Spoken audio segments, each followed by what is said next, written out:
Spencer Rattler, the future of New Orleans, why the Saints should not play Tyler Shough. All right, there you go. It is off the bench. Jacob Hester, Matt Flynn.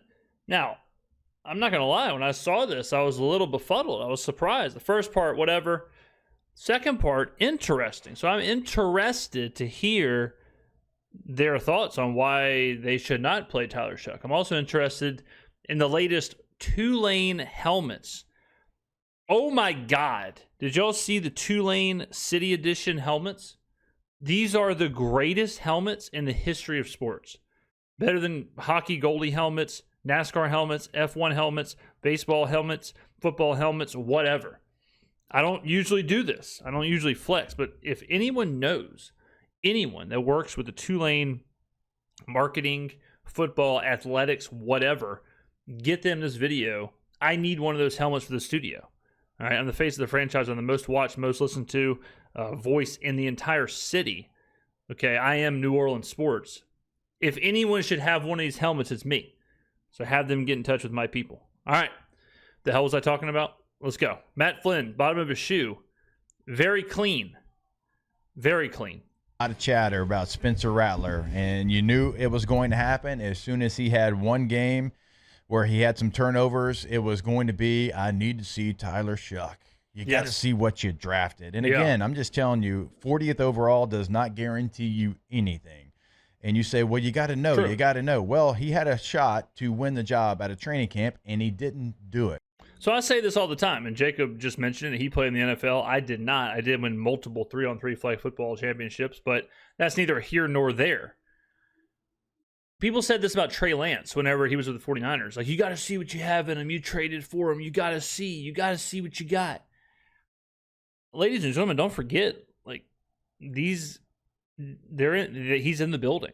He's at practice. He's at training camp. He's getting reps. They are watching him throw. Like, you haven't seen – when's the last time you saw Tyler Shough throw?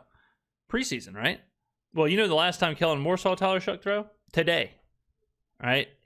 There is a bit of a misnomer with that where it's like if he's not playing, then they don't know what they have. Remember the hours of film study, the hours of prep, the hours of game plan, the hours of them in the locker room, the hours of practice, the thousands of reps, both in training camp, preseason, and regular season practice. Everything. He's there.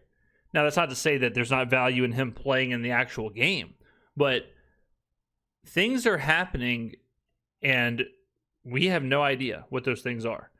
We don't even know if he's ready. You know, calling for, we have to see Tyler Shough. We don't know what his development is. We don't know if he's ready or not. He's not on the same timeline that Jackson Dart's on, who's not on the same timeline as Patrick Mahomes, who wasn't on the same timeline as Aaron Rodgers, who isn't on the same timeline as Jordan Love, who isn't on the same timeline as Anthony Richardson, so on and so forth. I think we will see him in the Atlanta game after the bye. But I have no clue what's been going on behind the scenes or whatever with Tyler Shough. At a certain point, you do have to trust, like, hey, these guys drafted Tyler Shough 40th overall. They obviously saw something in him. So they're going to deploy him when the time is right and hopefully not a second too early. So I get the sentiment that you need to find out what you have, but you found out what you have so far in practice leading up to your decision to name Spencer Rattler the starting quarterback. And look, I understand what you're saying, like the season's lost, you might as well see. But I'll caution you, what is that telling Spencer Rattler? A guy that right now is 13th in the NFL in passing yards. He's got more passing yards. Now, he's got more than like Jordan Love, but Jordan Love's played one less game. He's got more in the same games played as Geno Smith. He's got more than Cam Ward, Tua Tagovailoa, Bryce Young. He's got more than C.J. Stroud. He's got more than Aaron Rodgers. He's got more than a lot of names that you would know. I mean, right now, I think you can make the argument he's playing better. Like Matt said, he's playing better than probably 3 of the 6 quarterbacks that got drafted in the first round that we talked so much about. I think he's playing better than Michael Penix. Right? Yeah, I said that. Hey, nobody's been more of a Michael Penix truther than me. Okay, I've never seen someone get so much hype over 3 games where he goes 1-2 against the worst pass defenses in the NFL, throws 3 touchdowns, 3 interceptions. All right, I watched the entire game Sunday night. Penix was Not great. Certainly not at the end of the game. Okay. Rattler is fine. And, I think if the season is sunk, which it is sunk, but if it's even more sunk, Titanic level. By the way, do y'all know I have worked with the guy who found the Titanic? Not when he found it, but I have worked with him before, Dr. Bob Ballard. Great guy. I mean, come on. If we're 1-9, 1-10, whatever, and nothing's happening, it's stagnant, we're getting a lot of average to below average performances, more of the same. Yeah, okay. And Tyler Shough's ready? Yeah, roll him out there. See what he looks like if you want to see. Exploratory, there's absolutely value in that, for sure. But after one game, to call for a change to light the spark and save the season, it's not happening. It's not happening. Okay? Not happening. At all. I used this analogy earlier in the week. I'll use it again. If you're remodeling a house and someone walks in, or your girlfriend or boyfriend or whatever, you're all living together, y'all remodeling the entire house, and they're like, should we change the color of the carpet? It's like, right now? Why? We're remodeling the entire house. What does it matter? What does it matter if it's white or blue? Like, I don't know. Let's try the blue carpet. Maybe it'll make it nicer in here. What do you mean? There's a hole in the wall. We got to fix the hole in the wall first. We're ripping up everything. We're changing the roof. We're putting in this. We're changing the cabinets. Like, does it really matter?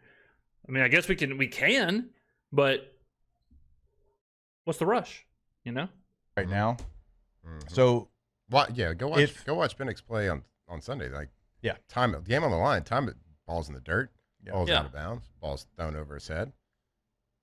So my whole point is, if Spencer Rattler, who's completing 68% of his passes, 1,400 yards, like, if you take him out right now, like, what does that do to his development? Right. Because he could be your quarterback of the future. Right.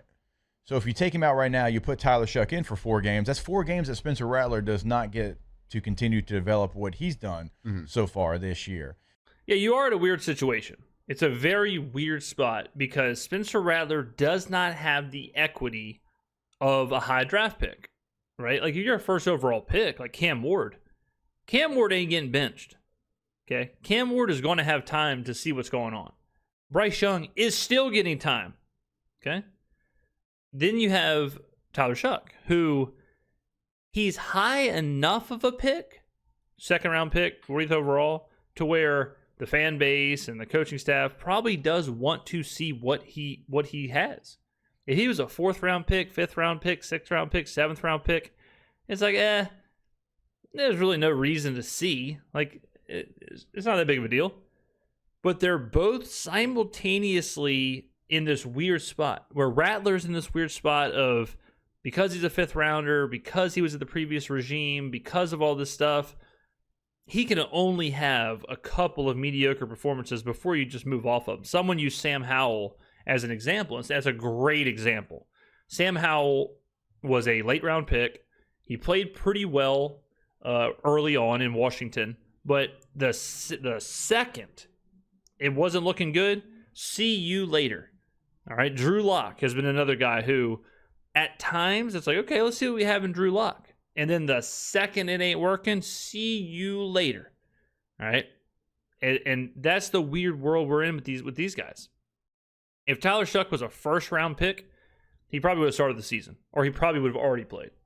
Because you got that pick equity. But second round, 40th overall, you can wait a little bit. You can chill for a second. If Tyler Shough was not on the team, if it was Teddy Bridgewater backing up Spencer Rattler, there would be zero conversation in, you got to play Teddy Bridgewater. Because people would just accept this Rattler thing as, okay, he's developing, we just got to wait and see. But the gambler's fallacy of the unknown with Tyler Shough and the mystery box of the 40th overall pick makes people want to see it. They want to see what he's got. But it is a risky proposition unless Shough is truly ready and he, whatever. But if you play Shough and he's the same or worse than Rattler, you're in a pickle. If you play Shough, your wager, your gambling, your bet is that he is going to be better than Rattler. He is better than Rattler. That is your gamble. Because if he's worse, like Jacob said, Now you've got a worse quarterback on the field. You've stunted Rattler's development. You've thrown the team into a recycle. The team is now getting used to a new player, getting used to a new signal caller, getting used to a new quarterback. The wide receivers are getting used to a different ball trajectory, all that stuff. So I'm not saying not to play Shough, but this ain't Madden.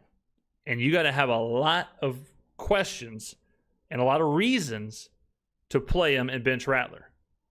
And the reason can't be because of one game in Chicago. And you could look around the NFL. That can be the beginning of the reason. That can be the beginning of a stretch, or if he, vomits on himself against Tampa and then against LA, okay, fine.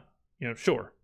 But it can't be just because of what happened in Chicago. NFL right now. And I think just without question, there's 8 spots where he would be the starting quarterback for other teams. And I heard yesterday he's basically a backup quarterback in the NFL, which is just so incredibly false and just not the truth. It's just not the truth. You talk to NFL scouts, and you talk to Drew Fabianich, who runs the Senior Bowl, who's a scout in the NFL for decades. And I'm like, hey, I keep hearing this. Are my eyes telling me a lie? He goes, no. There's circles in the NFL right now, and that's the conversation about Spencer Rattler and the level of play he has right now. Yeah, he's probably somewhere in between, if I had to guess, 25 and 32. 32 is obviously the bottom. Everything's in the range of 32. But he's probably somewhere in that conversation as like a starter in the NFL. So, like I said, the wager is Tyler Shough better? Is Tyler Shough top 20? Is Tyler Shough the 20th best starter in the NFL? Is he the 21st? Is he the 22nd? That's the question. So what do you do? Because I think if you sit him because you want to see what you have in Tyler Shough, doesn't that hurt his development and not having the 4 games or however many you take him out for?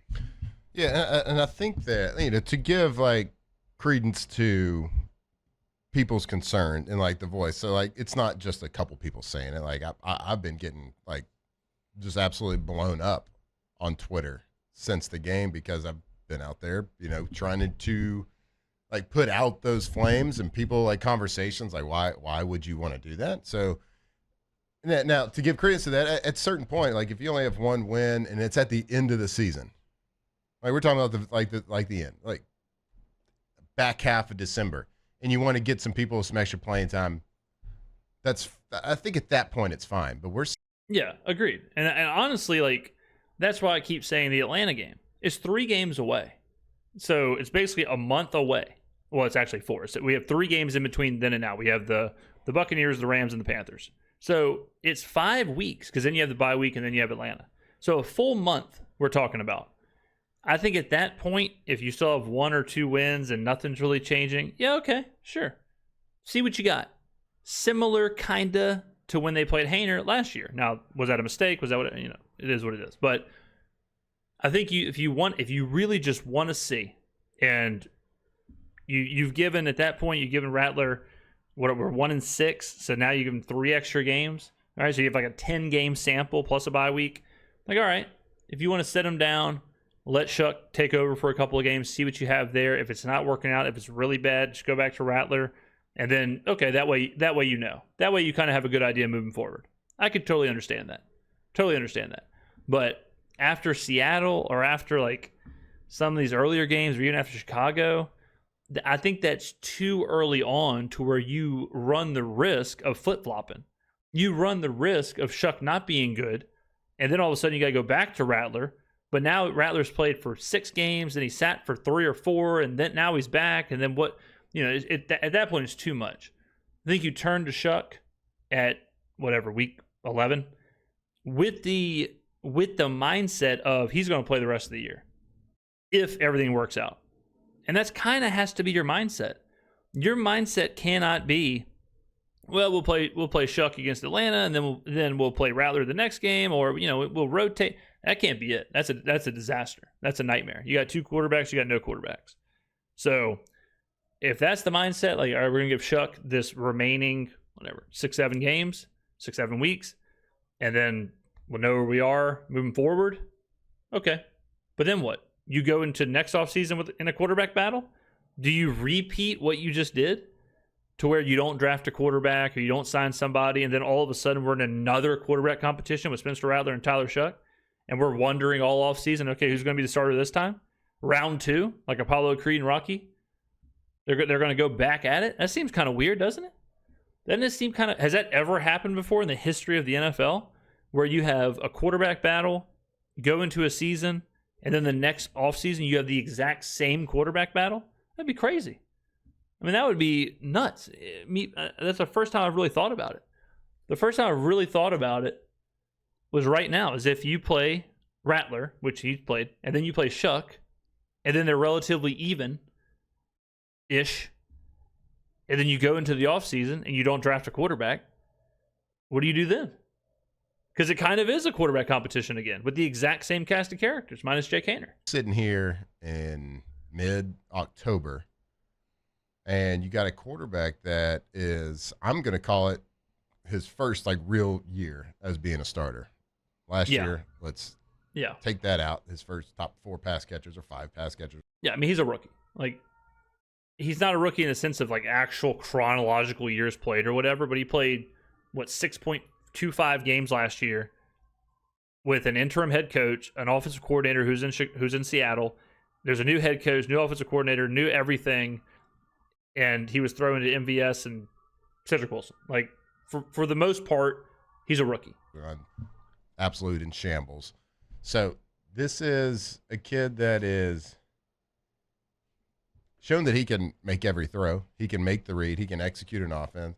He goes out in a sloppy game that was wet ball, raining, muddy field, and doesn't have his best game. He has 3 interceptions, 1 fumble. Yeah. Quarterbacks fumble on sacks all the time, right? So it's just a shame that in this situation where you do have a guy behind him that's young, albeit a year older than Rattler,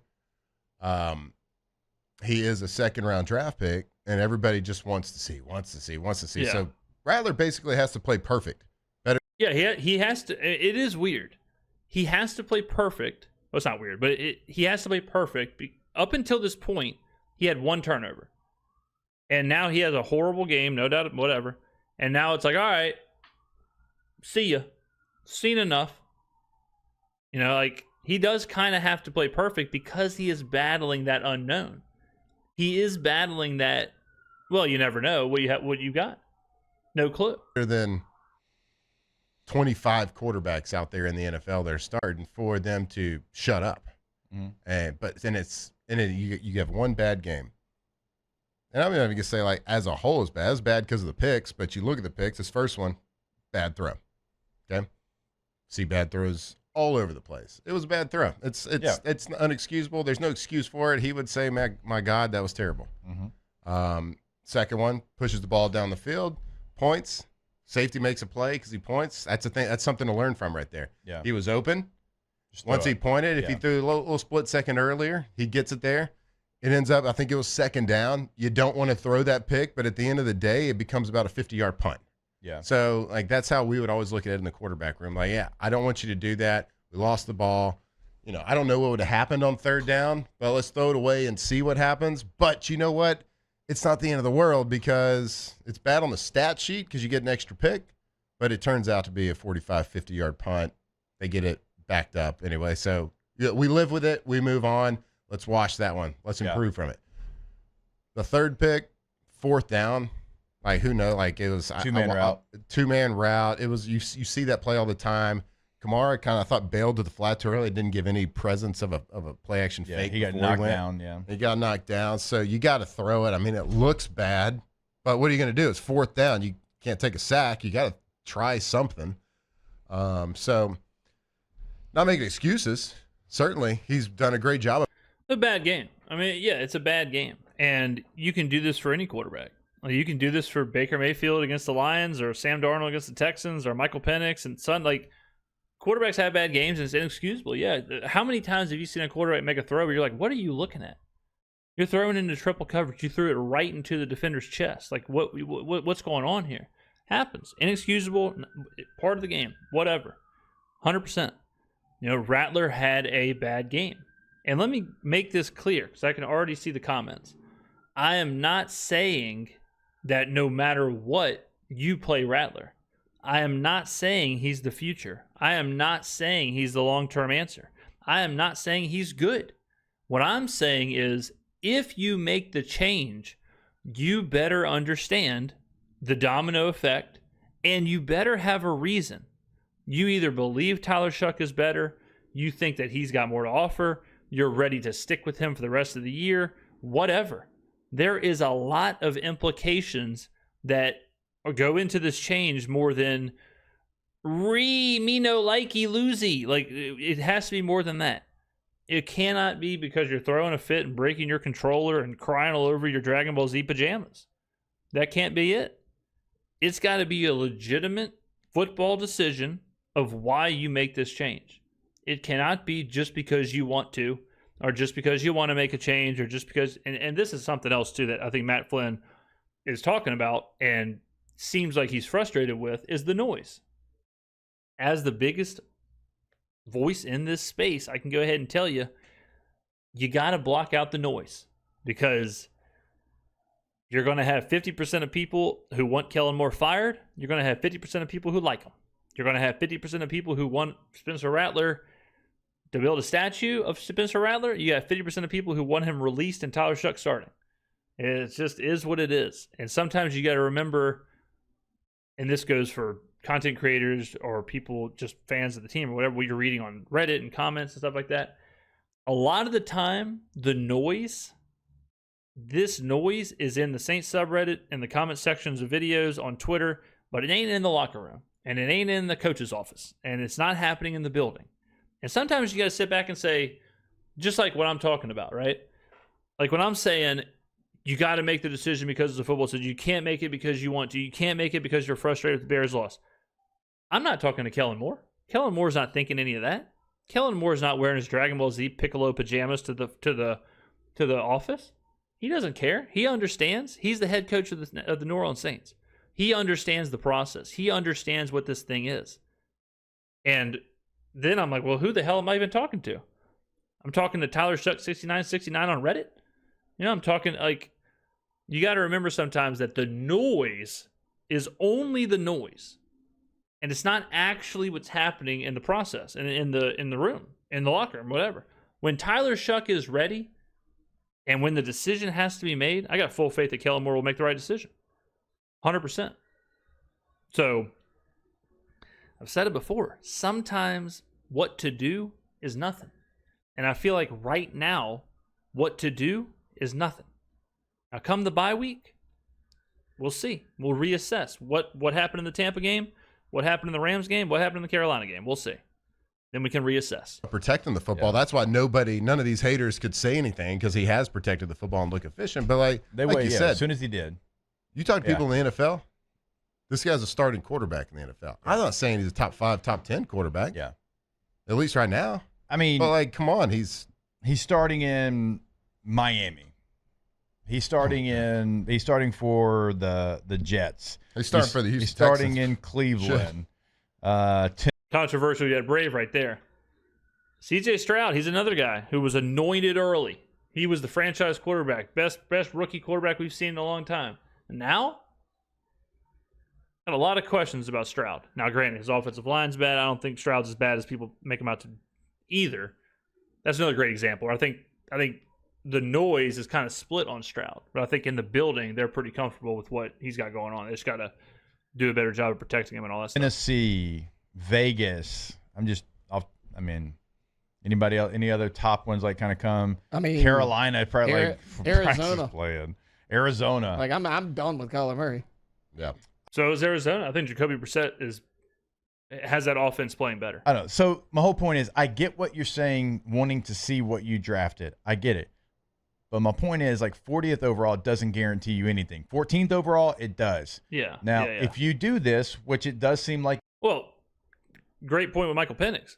If Michael Penix was a 5th-round pick, Kirk Cousins is probably playing for Atlanta, right? Because it's like we got $50 million in a known asset in Kirk Cousins, and we got this 5th-round pick who's kind of just whatever. But Michael Penix was a top 10 pick, so he's going to play. 100%. Sometimes that stuff, like Jackson Dart, they traded up to get Jackson Dart in the first round. Brian Daboll was about to get fired. He had no option but to play Jackson Dart. Kellen Moore's not about to get fired. All right, they didn't trade up into the first round to get Jackson Dart.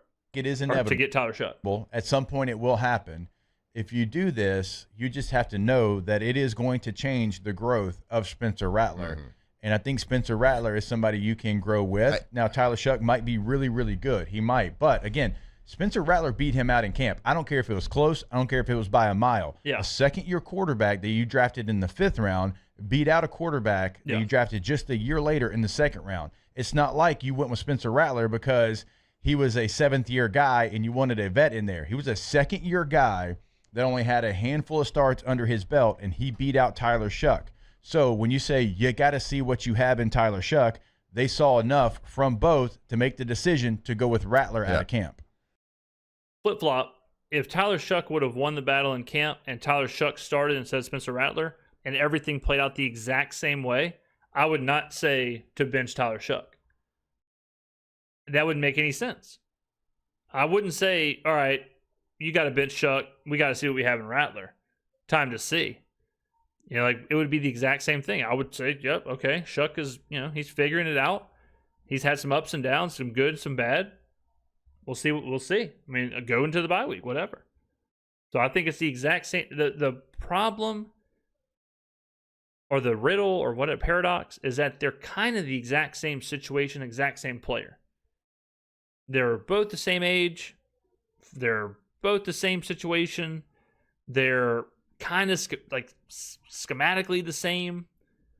And so you might just have two versions of the same player where it might be kind of this like dead heat, this kind of, and neither one of them might be the answer or the solution or the problem or whatever. It might be one of those things where they're just a bridge. It's just a bridge situation. I don't know. I could definitely see it playing out like that for sure. I'm looking at the chat right now. Yoda in the chat says Rattler's ceiling is very low. He's not a franchise QB. What do you mean the ceiling's not low? He's accurate. He's got a big, strong arm. He's accurate down the field. He manages the game very well, goes to his reads. He can move. He can run. He can scramble. I don't understand the comments of people saying his ceiling is low. Yeah, you're going to get that. You're going to get that with any quarterback, every quarterback. I'm sure Baker got it in Cleveland. I'm sure Darnold got it in the Jets. I'm sure Daniel Jones got it with the Giants.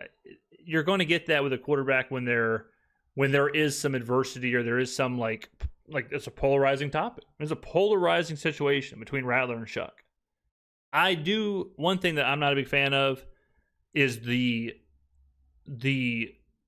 like jumping to the massive conclusions on any player to be like, all right, nah, he'll never be nothing. Or he'll never do this, or he can't do this, or he can't, unless it's like a physical thing.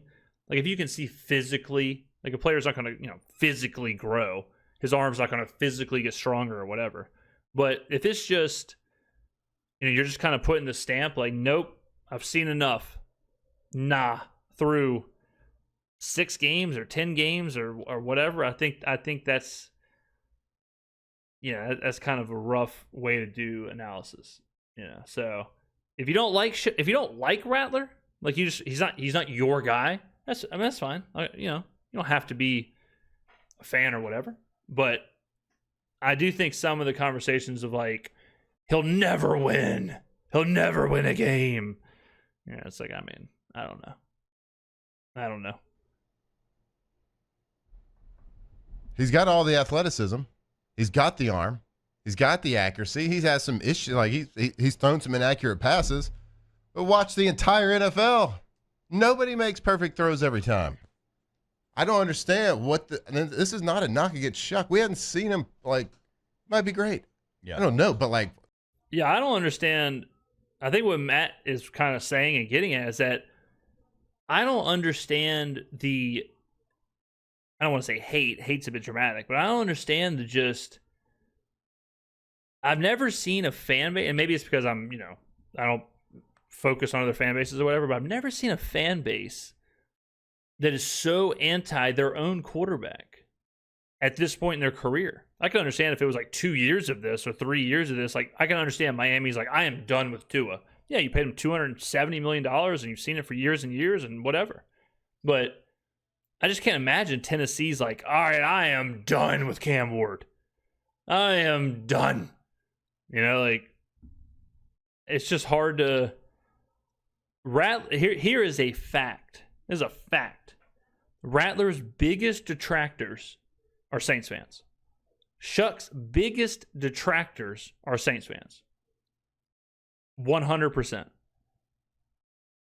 And that's kind of wild.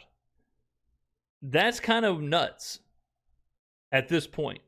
Again, I understand Pelicans fans who are tired of Zion. It's been 7 years. We gave him however much money. But for a quarterback who's played a season-ish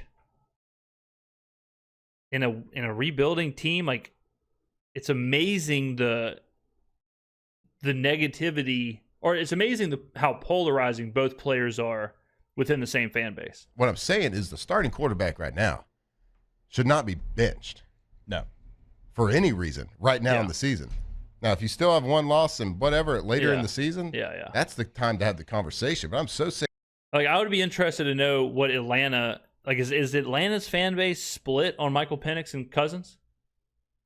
I mean, I have no idea, but like, I wonder if Atlanta, like, I wonder if there's a subsect of the Atlanta Falcons base who just hates Penix. Because there's absolutely a subsect of the Saints fan base who hates Rattler. 100%. I see it every day. And there's a subsect that hates Tyler Shough. And I wonder if there is a group that hates Michael Penix or a group that hates Bo Nix for the Broncos. Or I wonder if not. I don't know. I would think I'd be very interested to know if this is just kind of a normal NFL thing or if this is just kind of a unique situation. I'm getting tired of people saying his ceiling's low. Why? Yeah. Why he is his ceiling he low? was somebody that at one point in his career before, like, Caleb Williams beat him out, and he did. And Caleb Williams, #1 overall pick. Like, he was thought of as somebody that had first-round talent. Go back, and you can pull up article after article after article of what his talent is. Now, talent doesn't always translate to everything. Yeah. But like Matt said, he's doing the things that you have to do as far as his reads and his throws and the tight windows and controlling the offense. So talent's not it. Just because he's not 6'5", you don't have to be 6'5" to thrive at quarterback anymore. That's like 1998 stuff. Guess what? You got to be accurate passer down the field. You have to make good decisions. You got to have a little athleticism to you. Check, check, check. We got it. Why is this ceiling low? And I got another question. Do we feel good enough about Rattler to not take the first round QB in next year's draft? Yeah. Yeah, you definitely don't take a first round. You need so much more. You already have a quarterback situation. You don't need to add in Fernando Mendoza. Like, we don't need to have Spencer Rattler, Tyler Shough, and Ty Simpson. Like, we don't need to be in that world. I think what really my message is we have to wait and find out with both these guys. And flip-flopping, hitting the evac button and all that stuff because, it's an ugly game. It is not the move. Yeah, why don't you draft some people that can make a play when you throw the ball? Why don't you draft some people that can help you not give up 6.5 yards per carry to running backs? Yeah, you need a lot more than if just... I'm the Saints, block with somebody. this quarterback class, after what I've seen in this college football season, if I do in fact get the #1 pick, man, oh man, I'm trading that thing for 4, 5, 6 picks. I'm doing everything I can to move down for sure. Your roster right now needs so much more than one player. We're also a part of the conversation that we're not having is Spencer Rattler is playing with a roster that ESPN.com had as the 32nd ranked roster in the NFL. That's what he's in charge of right now. So again, I understand you wanting to. Yeah, I mean, and you could, for 100%. And like I said with the Cam Ward thing, it would be insane for Titans fans to be like, I don't know, man, I think you got to bench Cam Ward. It's like, it's the worst team in the NFL. It's one of the worst rosters. They were the first overall pick. He hasn't been good. The coach just got fired. Like, you just let him play. Like, it's not a quarterback conversation. Now, will he be good long term? Will he? I don't know. But you got to kind of wait and see. See your second round quarterback. But if you do it, just know that you are throwing a wrench in the development of your quarterback that's playing well enough to be the starter in multiple places in the NFL, and I think can continue to get better as well. Yeah, I mean, it's an interesting, I mean, it really is like a paradox where Spencer Rattler is playing well enough to be the starter. In virtually no other situation he would be benched. But because of the unknown of Tyler Shough, Saints fans are screaming to make a change. It is as unique, and we said this during the offseason, but it's such a unique quarterback battle. Because it's not a rookie versus a vet. It's not a journeyman versus a rookie. It's basically identical rookies, however you want to phrase it, because Rattler's younger yet older, all right? Shough is a rookie but older. So however you want to phrase it. But yeah, I mean, I think the main sticking point isn't, because I can already tell you that even though I have throughout this video said, I'm not saying Rattler's the answer, not saying he's the long-term answer, not saying he's whatever, not saying Shough isn't, I guarantee you in the comments of this, there is going to be the divide that we're talking about in this video, where there's going to be the divide of quarterback 1 sucks, play quarterback 2. Quarterback 2 sucks, play quarterback 1. Quarterback 1 is garbage, quarterback 2, there is going to be that. And it's interesting, and it's but I really wonder what would happen. I mean, the more I think about it, I really wonder what would happen if they turn to Shough and Shough plays out the remaining 6 games or whatever, and he's pretty much what Rattler was, maybe a little bit worse, maybe a little bit better, somewhere in there. I wonder what they would do in the offseason. It's just hard to imagine they would run back the quarterback competition. That just seems like it'd be bad on all fronts. It seems like it'd be bad for the team. It'd be bad for the locker room. It'd be bad for Rattler and Shough to constantly be in this neck and neck 50-50 quarterback battle every single offseason. Because let's say you do run it back and it is a quarterback competition this offseason. And let's say Rattler wins again and he starts the next season. At what point do you turn to Shough again? At some point you got to kind of put the closure on the battle. You got to put the closure on it and say, we're moving forward with this guy or this guy for better or for worse. And I mean, I think almost the worst thing that can happen, is if you turn to Shough and he's the same. Or slightly, whether it's slightly better or slightly worse. That'd be the worst case scenario. Because then you kind of have no answers. Do you just move on from both of them? No. And draft a quarterback? I don't think so. I think you need more. I don't know. Good conversation, though. All right, ladies and gentlemen. Thank you for watching. I will see you in the next video.